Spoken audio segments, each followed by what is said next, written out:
If you have an iPhone running iOS 18 or newer, there are at least 3 ways to control your smart home using widgets. These are customizable placements on iPhone lock screen, home screen, and control center. These allow you to take quick action like opening the garage door or to get information about your home at a glance like the current thermostat reading. You can use the widgets across smart home platforms to try and centralize control of your smart home if you're currently using multiple apps. I'm going to show you how this works using Apple HomeKit and Home Assistant and the pros and cons of each. In a prior video, my wife and I discussed her smart home wish list, and controlling the home via widgets was one of them. I'll leave a link to that video if you want to check it out. Alright, let's take a look at how to use widgets on iOS 18 starting with the lock screen. If I long press on the lock screen, I can then hit Customize and choose the lock screen. Click Add Widgets, and we're going to go down to Apple Home. Here we're interested in controlling devices in our smart home, but you can also see things like the current climate. Unfortunately, you can't control just any device easily here, but you can control security accessories. If I click that, it's going to add one such accessory, and if I click it, I can choose which one. I can control my garage door or any of the locks in my home, for example. Let's go ahead and leave it on the garage door. Now, I could also add another widget comparing the same functionality, but in Home Assistant. In Home Assistant, I'm going to go over to Actions,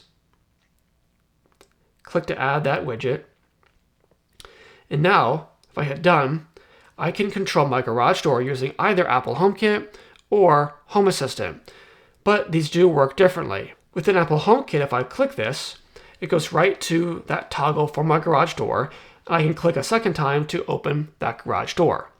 But in Home Assistant, that widget is simply a one touch. If I click this right now, it instantly is firing that action and opening my garage door. It'd be very easy to do that and not even know that you just opened your garage door. I like how in the Apple HomeKit one, it adds some friction by making you click a second time to confirm you actually want to do that thing. Let's go ahead and close my garage door. If we go back to the lock screen, and I long press again and hit Customize, we can add additional widgets as well. If I click next to these and go back down to Home Assistant, I can also add Assist. This means in one touch, I can have direct access to any of the conversation agents that I've loaded in Home Assistant, like Google Gemini or OpenAI ChatGPT, or the native assist built right into Home Assistant. So that's a nice way to get quick access to an alternative, voice command or voice assistant besides Siri built into the phone.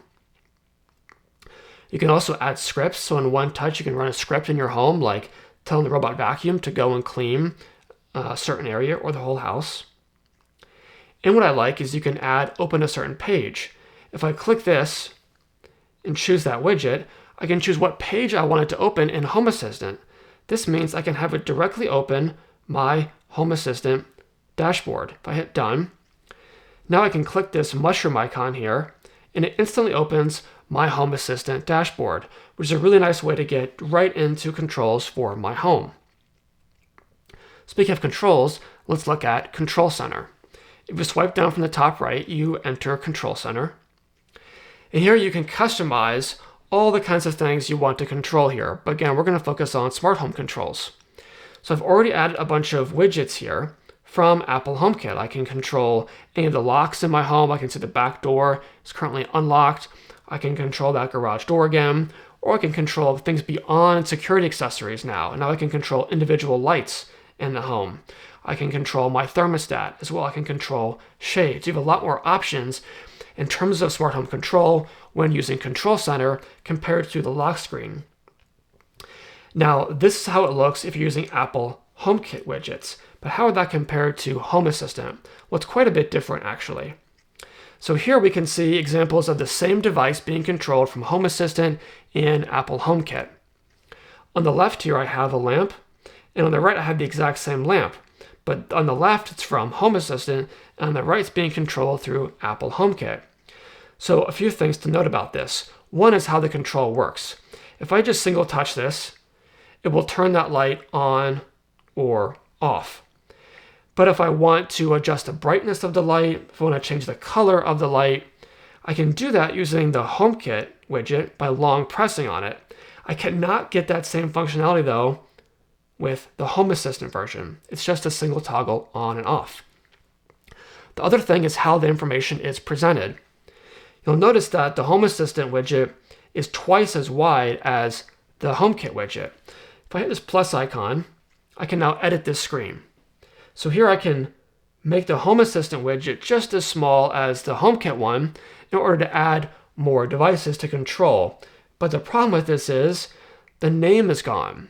While I can customize the icon that is used here, I can't see a name when it's just a single circular widget, like you can with the HomeKit one. Again, this makes the HomeKit experience a bit more superior in my view, because I can easily see what room or what device is controlling, plus I get the added benefit of long pressing to control brightness and color temperature. Okay, now what about the home screen? Here you can add widgets as well by long pressing on the home screen, clicking Edit, and then Add Widget. I can search widgets for home, and I can add widgets that are very similar to the experiences that we just saw in Control Center. So again, using Control Center or home screen widgets, you can get device or accessory level control of your smart home, lights, thermostats, garage doors, locks, etc. And the same is going to be true with Home Assistant in terms of how it mirrors the functionality from the Control Center. Once again, you can add voice assistant access, you can add scripts, you can add actions as well, and you can also open a certain page within Home Assistant. So that's 3 ways to use smart home widgets on iPhone to control your smart home. While home screen and control widgets offer similar device level control, lock screen widgets are more limited.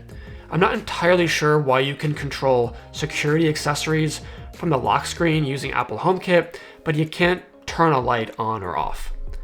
Let me know in the comments how you're using widgets to control your smart home. If you're interested in what else was on my wife's smart home wish list besides widget controls, I'll leave a link for that video. If you're interested in supporting this channel, consider becoming a channel member or picking up some of my smart home merch using links in the description. If you found this video helpful, please give a like and subscribe to the channel for tech reviews and tutorials that help you become more productive. Thanks so much for watching, and I'll catch you in the next one.